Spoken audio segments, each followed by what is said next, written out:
My name is Maureen Kilgore and I'm talking to you today about my role as a parent in participatory medicine. I'm originally from Northern Ireland, a city called Belfast. I'm married with 2 children, Ryan who's 5 and Adam who's nearly 2. When my first son was born, he had some sleep issues and reflux and things like that, and I used to go online looking for information, and oftentimes Google would pull up this site called Dr. Green, and I would read articles on colic, on reflux and those various things, and printing off sections of it and things like that. Later on, when he was a little bit older, I discovered Dr. Green's chat section and online house calls and things like that, and used that a little bit more extensively. My first son Ryan had reflux and sleep issues and colic, but when he was 3 years old he fell quite badly off a tricycle and broke his arm extensively, and it was a very severe break. He got, I think we call it MRSA, but I think you call it MRSA, the resistant bacteria in the wounds. When I first connected with Maureen, she had a serious problem with her son Ryan. He just had an injury of his arm that was pretty complicated. He got a MRSA infection, resistant staph, and his whole life he'd had reflux, pretty severe reflux. Now the folks who had been taking care of his arm were doing everything right according to the book, and they didn't really care about the reflux. But they put him on antibiotics and his reflux cleared up for the 2 weeks he was on antibiotics, and I was like, why is this? Why has his reflux just been fine for 2 weeks, and then immediately when we came off the antibiotics it was back?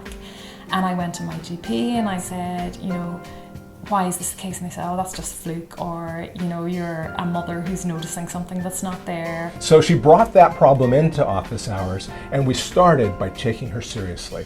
And from there we began to explore, what might this mean? What can we learn about how Ryan may have reflux differently than some other kids? Dr. Green, through the online house calls, recommended a plan of treatment as such for Ryan, which was go away for 2 weeks, start the probiotics, see how you go, and come back on chat and update him.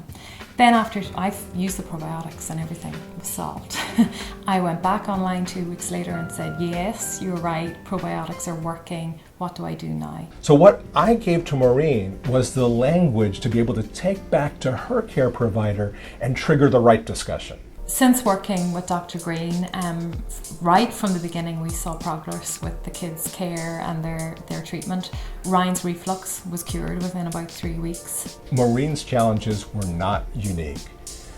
There's one thing I've learned from drgreen.com, it's that parents all over the world are eager to learn about their kids' health, and they don't feel taken seriously by the healthcare system. It's been 15 years now since we started drgreen.com, and I still find that many physicians are scared of truly interacting with patients. We're afraid that it's going to create more problems, there'll be unrealistic expectations, it'll take more time.